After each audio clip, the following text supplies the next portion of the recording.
Bonjour et bienvenue dans les 5 minutes essentielles. Je m'appelle Benjamin Lamotte et aujourd'hui nous allons traiter le sujet « Comprenons la logique divine ». Dans nos vies, nous pouvons être accablés de problèmes et peut-être qu'en ce moment même vous êtes remplis d'inquiétudes. Jésus nous a prévenus qu'en tant que chrétiens, nous aurions des tribulations dans ce monde. Mais parfois on peut se demander quand même quelle est la différence entre le chrétien et le non-chrétien. Dans la Bible, certains hommes ont même jalousé les non-chrétiens. Nous sommes sauvés par Jésus, nous espérons la vie éternelle, oui, mais n'y a-t-il pas plus que cela sur cette terre ? Les promesses de la Bible que nous lisons ne peuvent-elles pas se réaliser dans ma vie ? Ce sont autant de questions que nous pouvons nous poser. Et c'est là que nous avons besoin de comprendre quelle est la logique divine. Dieu n'a pas le même fonctionnement que nous, et ses pensées sont élevées au-dessus de nos pensées, nous dit le prophète Ésaïe, tout comme les cieux sont élevés au-dessus de nous. Au lieu de faire rentrer Dieu dans notre vision humaine, et avouons-le assez étriqué, ayons l'humilité de comprendre quelle est sa logique quant à la bénédiction qu'il veut nous accorder et que nous pouvons lire tout au long de la Bible. Il y a des principes qui reviennent et qui sont d'une importance capitale pour nous amener de la théorie à la pratique.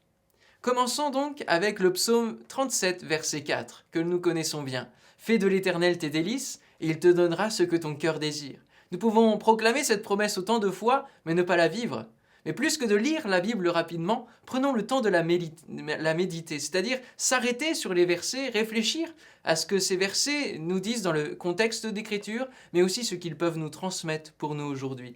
Le Saint-Esprit a besoin que l'on prenne du temps pour nous révéler les secrets de la parole de Dieu.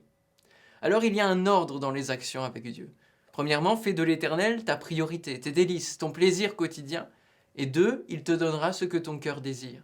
L'action 2 vient de Dieu et n'est qu'une conséquence de notre première action. Est-ce que vous commencez à comprendre la logique divine ?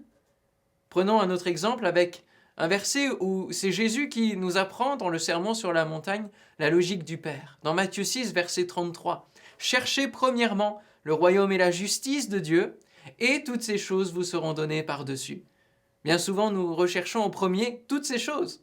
Le vêtement, la nourriture, les besoins de l'être humain, d'une manière générale. Mais cela ne vient qu'en deuxième, après avoir cherché le royaume et la justice de Dieu dans notre vie.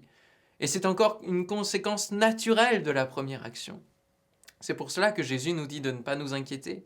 Jésus nous montre par son exemple tout entier qu'il faut nous occuper en premier lieu des affaires de notre Père céleste. Et alors notre Père prendra soin de nos affaires. Ce n'est pas l'évangile de la prospérité, mais l'évangile de la réciprocité. Dieu vous aime comme un père qui vous veut du bien. Alors, comme des fils et des filles, cherchons à lui être agréables. Bâtissons une véritable relation de proximité. Obéissons tout simplement à ce qu'il nous demande. Et alors, nous allons voir beaucoup de choses. Et vous allez voir des choses se débloquer dans votre vie. Vous n'êtes peut-être pas encore sûr de cette vérité. Alors, voyons l'exemple du Notre Père qui est structuré sur cette logique. Ce sont d'abord 3 demandes qui concernent Dieu. Que ton nom soit sanctifié, que ton règne vienne, que ta volonté soit faite. Et ensuite, ce sont 3 demandes qui nous concernent. Il y a un ordre.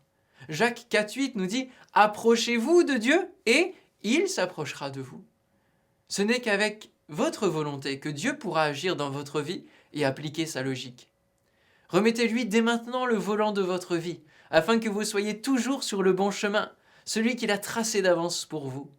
Commencez votre journée par la prière. Soumettez-lui tous vos projets de vie. Acceptez d'être le dernier pour laisser la place à Jésus en premier. Alors vous serez premier avec lui. Que Dieu vous bénisse. Et nous verrons ensuite dans une autre vidéo le modèle du Notre Père, cette structure, plus en détail.